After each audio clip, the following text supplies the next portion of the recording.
السلام عليكم ورحمة الله وبركاته. قبل ما نبدأ الفيديو نصلي على النبي عليه أفضل الصلاة والسلام. هنعمل النهاردة الشعرية البلدي اللي بيعملوها أهل الصعيد. مكوناتها عبارة عن دقيق ومية وملح. زي ما انت شايفة كده معايا حوالي كيلو دقيق، ضفت عليه أقل من نص معلقة صغيرة ملح، وهنضيف المية حبة بحبة. الشعرية دي بتتعمل باللبن والسكر أو بالسمن والسكر، فمش عايزة الملح يكون واضح فيها. ودايما اي عجينة بنعجنها ما نضيفش المية مرة واحدة علشان العجينة ما تطرش مننا، نضيف المية حبة بحبة لغاية ما تخلص معانا العجينة. عندنا كمان عجينة الشعرية لازم تكون ناشفة، يعني ما تكونش بتلزق ولا تكون لينة. لو عندك عجان هيسهل عليكي كل اللي بنعمله ده. لو ما عندكش عجان هنشوف مع بعض، هنفضل نعجن فيها كده لما نوصل للنتيجة النهائية.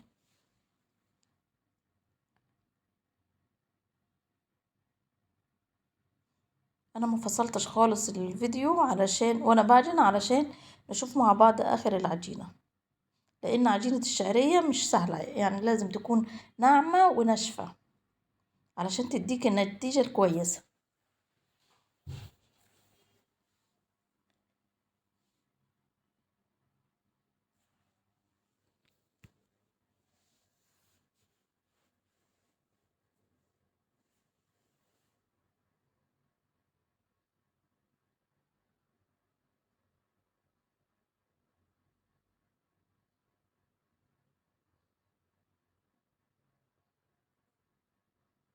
اهي زي ما انت شايفة انا بعمل ازاي اهو.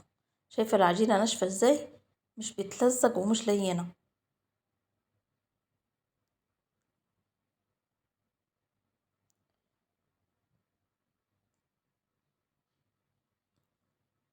اهي شايفين العجينة نعمت وبقت معايا زي الفل. اهي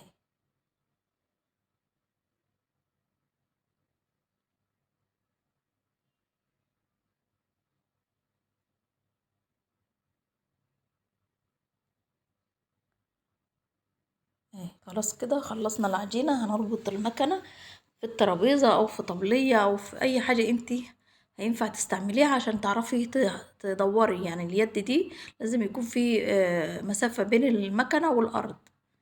اهي لازم تكون مربوطة في حاجة عالية.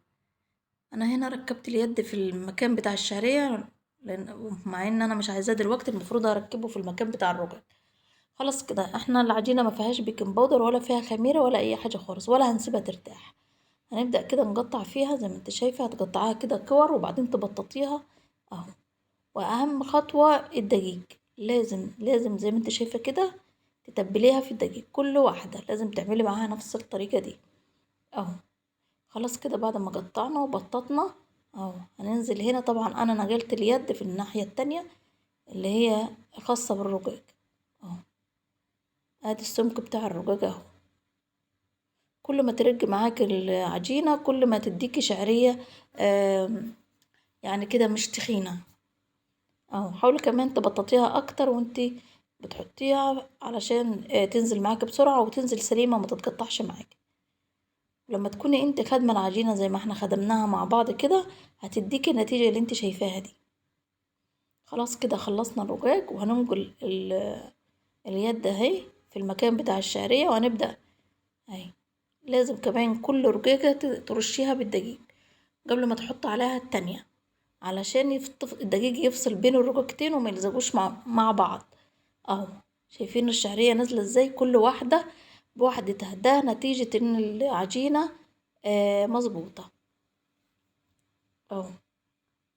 ولا بتلزق في ايدك ولا بتلزق في المكنة وماشية معاكي زي الفل اهي. شايفين الجمال والحلاوة اهي، تحفة تحفة. كل واحدة بوحدتها زي ما انت شايفة كده. لو العجينة طريت معاكي المكنة هتعلم في العجينة بس، هتحدد الشعرية، لكن هتكون كلها لازقة ببعضها، مش هتطلع معاكي كويسة وهتتعبك وتضيفي دقيق وشغلانة. لكن لما تخدمي العجينة من الأول وتنشفي العجينة هتديكي النتيجة اللي انت شايفاها دي.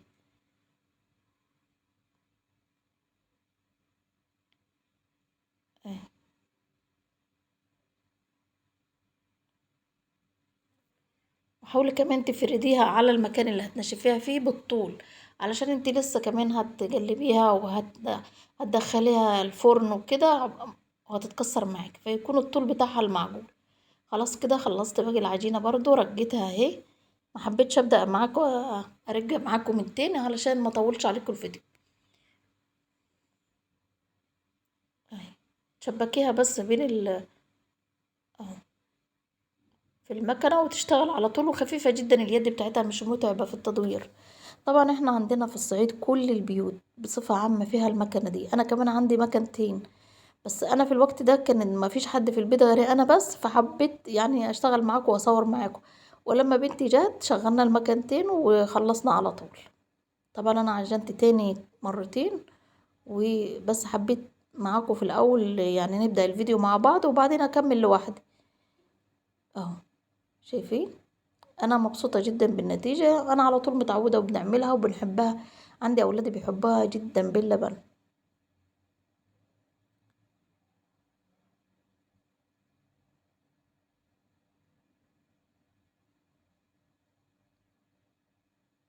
اهي اهم حاجة العجينة تكون ناشفة يابسة يابسة.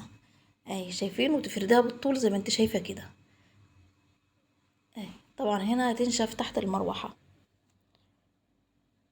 عجنت تاني اهو. اخلص انا باقي اخلص باقي الدقيق والعجين وهنشوف باقي الخطوات مع بعض.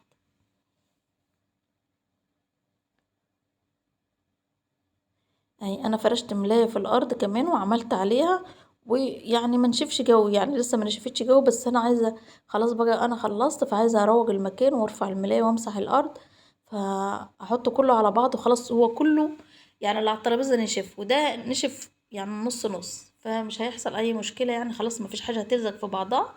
فحطيتهم على بعض. هنا بقى لما نشفوا، لما كله نشف انا باخد منها كده على صينيه. طبعا في الوقت ده انا ماسكه التليفون بايد وبعبي كده. هدخل ايه تحت الشوايه، هدخل الشعريه تحت الشوايه واحاول تقلب يعني على طول على طول، عينك عليها علشان مش بتستحمل، يعني مش بتتحمل النار، علشان زي ما انت شايفه كده هي آه، مش تخينه، مش عارفه اقول ايه يعني. اهي شايفه اللون الذهبي ده، وهتقلبي على طول بالمعلقه او بالمقصوصه بحاجه كبيره يعني. اهي زي ما انت شايفه احنا كنا وكمان بنرش دقيق على الشعريه بعد ما تنزل من المكنه علشان ما تلزقش ببعضها. اهي شايفه عامله ازاي كل حبه لوحدها. ده نتيجه الدقيق اللي احنا رشناه على الدقيق على الرقاق وعلى الشعريه. لما تيجي تسوي الشعريه ممكن كمان تحط شويه كده في مصفى وتهزيها كده عشان الدقيق اللي فيها ينزل. شايفين النتيجه؟ اتمنى الفيديو يعجبكم واشوفكم على خير في فيديو جديد. مع السلامه.